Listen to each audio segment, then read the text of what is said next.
Assalamualaikum warahmatullahi wabarakatuh. Good morning. My name is Rossa Indriana Prihastini. I'm student from University Maritim Raja Ali Haji Tanjung Pinang.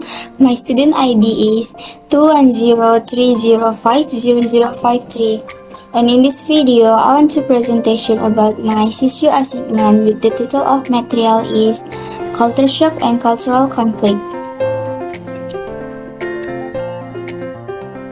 Culture shock. Living in a new environment can be a real pain if we have no knowledge about it and its culture. It's totally different from just visiting or spending holiday in foreign country or places. Culture shock happens when people become anxious because they do not speak the language, know the custom, or understand people in daily life.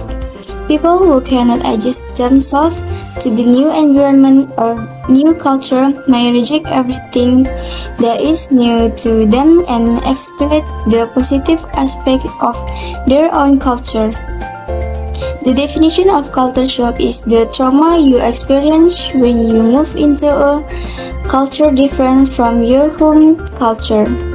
Culture shock is the personal disorientation a person may feel when experiencing an unfamiliar way of life due to immigration or a visit to a new country, or to a move between social environments, also a simple travel to another type of life. There have four topics in the cultural shock. A. Cause of shock culture. B. The symptoms of shock culture. C. The stage of shock culture and cultural adjustment. D. Coping shock culture. A. Cause of shock culture. Besides language barrier, frustration, anxiety, and stress also occur whenever people can do all the things they are accustomed to doing in their everyday lives. This can include work, home, and leisure-related activities that they are either no longer able to do at all or no longer able to do like they are accustomed to. For example, sometimes because of difference in transportation service, people cannot move around as freely or as widely as they are accustomed to. Additional issues such as telecommunication system, things like grocery shopping, gas station system, getting to work, and other things can lead to frustration also. B. The symptoms of shock culture.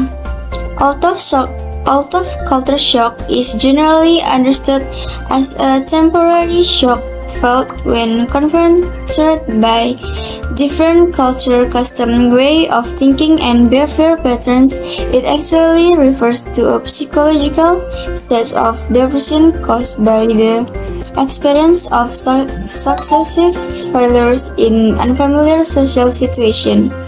Culture shock is temporary and everybody goes through it to some extent in the process of cultural adaptation. General symptoms of culture shock include irritation, homesickness, loneliness, nervousness, loss of appetite, sleeplessness, feeling tired, extreme pride in one's home culture, hypersensitive or excitability, confusion, and incompetence. C. The stage of shock culture and cultural adjustment. Culture shock can be described as consisting of at least one of four distinct phases: honeymoon, negotiation, adjustment, and mastery.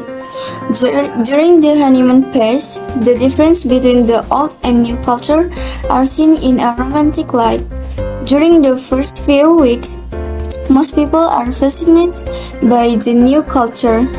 They associate with nationals who speak their language and who are polite to the foreigners. This period is full of observation and new discoveries. Like most honeymoon periods, this stage eventually ends. D. Coping shock culture.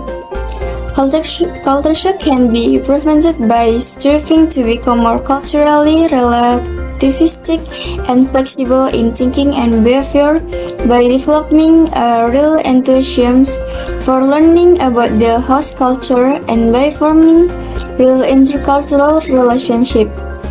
Successful cross-cultural communication is a very straightforward proportion.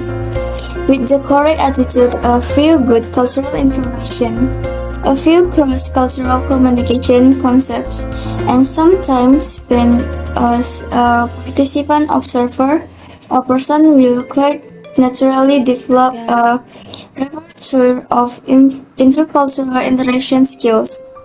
And when a person begins to move further along the continuum of cross-cultural understanding and interaction, they will more quickly put down ego identity roots in the new host culture and feel more at ease with themselves and their surroundings. They will become happier and productive at work, at home, or while moving about within the society at large. They will no longer be negatively affected by disconfirmed expectations. They will understand more and be understood more by others. In short, they will have become big cultural individuals. Next, I'm going to talk about cultural conflict. Cultural conflict. Intercultural communication is communication between members of different cultures. In intercultural communication, people will deal with different perception, attitudes, and interpretation. Even two people from the same culture can have communication problems. Therefore, it is important to be aware that our own nonverbal communication might be insulting to others. For example, in some cultures, maintaining constant eye contact while talking is interpreted as disrespectful, meanwhile other cultures see it as a sign of honesty and confidence. A. The cause of cultural conflict. Cultural conflict occurs as a result of ethnocentrism, misinterpretation, and stereotype. Ethnocentrism often entails the belief that one's own race or ethnic group is the most important, or that some or all aspects of its culture are superior to those of other groups. Within this ideology, individuals will judge other groups in relation to their own particular ethnic group or culture, especially when concerned to language, behavior, customs, and religion. Speakers from different cultures assume that what they believe is right, because they have grown up thinking their way is the best, and this may result in negative attitudes and judgments toward other cultures. These ethnocentrism attitudes cause people become critical of individuals from different cultures. B. Dealing with cultural conflict. All kinds of cultural conflicts as the result of ethnocentrism, misinterpretation, and stereotype can be prevented by increasing awareness of our own attitude and sensitivity to cross-cultural difference. There are some ways dealing with cultural conflict.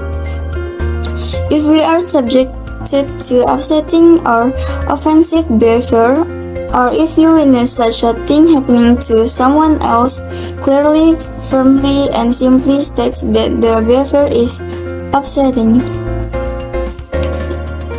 If the behavior is offensive but not threatening or aggressive, whether the person apologizes or says nothing, let it go the first time. If the behavior is threatening or aggressive, or if the offensive behavior recurs, tell someone and follow the guidelines. If we feel unable to confront the situation directly, or if we are unsure about whether or not to act upon something promptly, discuss the issue with someone such as a friend, colleague, college supervisor, employee advisor, or counselor. That's all my video is. Thank you for watching. Wassalamualaikum warahmatullahi wabarakatuh.